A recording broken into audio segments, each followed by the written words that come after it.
So before we begin, Harlock is spelt with an E as opposed to the A it's spelt with in all other Harlock properties. And it's not just an American thing, it's also spelt that way in Japan. And yes, it's pronounced Harlock and not Herlock. So anyways, let's begin.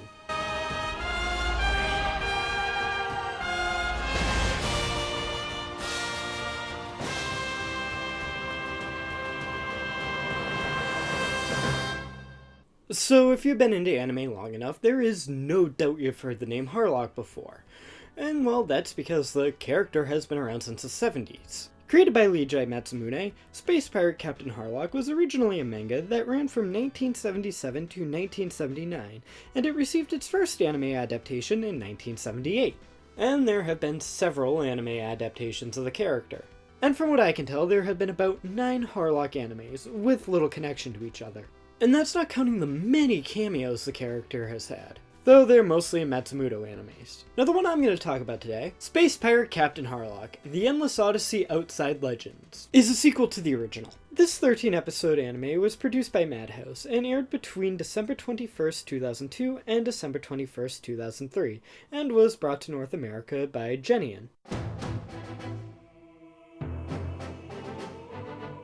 The show starts with the last of Harlock's crew getting arrested, with Harlock still on the lam. That's until the Elder God called Nu awakens and causes the Earth to vanish. So Harlock must reunite with his crew to save the day, all while fighting off scientist space schools. It feels like if Lovecraft wrote a story about a space pirate. And I kinda love it for that, although most of the information given is through long bouts of exposition.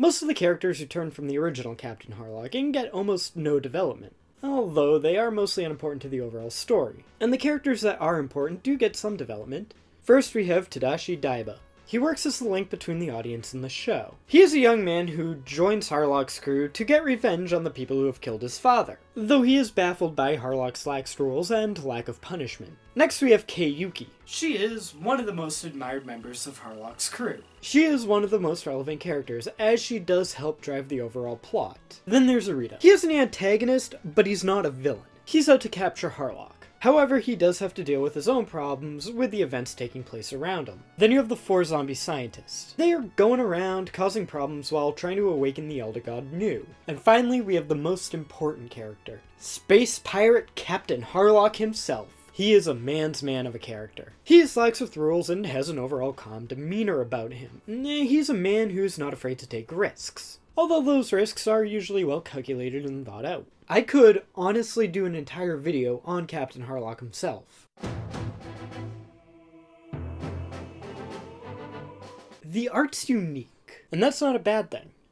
Well, depending on who you ask. You see, Leiji Matsumoto has a very unique art style that is right out of the 70s. And some people don't like it, but I love it. His style is so distinct you can easily tell when something is based on his work, although admittedly it does look better in print. The character designs are pretty good. They are also very original, but that is in part due to the art style.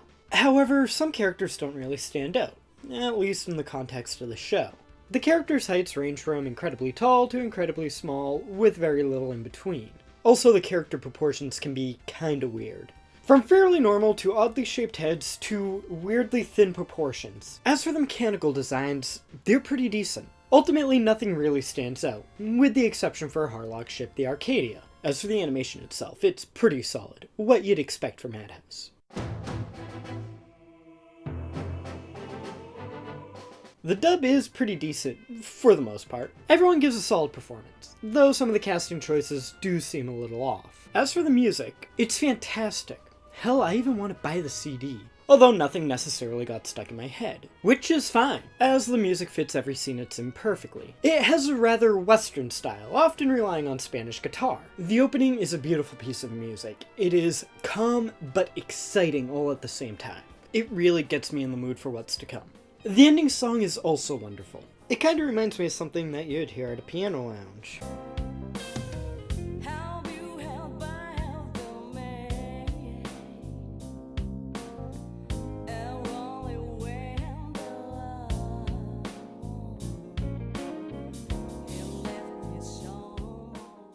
Harlock has a very Western aesthetic, despite being about a space pirate. But there are also points with heavy technology and urban development, becoming part of the underlining theme and helping to create a unique world.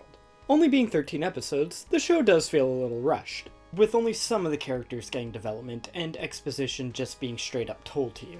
So do I recommend it? Well, that depends. Well, if you're already familiar or like Harlock, or if you just want a Lovecraft-inspired sci-fi anime, then you should be able to look past the flaws and find some enjoyment in it. If, however, you're unfamiliar with the Harlock mythos, even if you want to get into it, then you're much better off looking towards one of the other Harlock series, like the original. So, anyways, until next time, have a good life.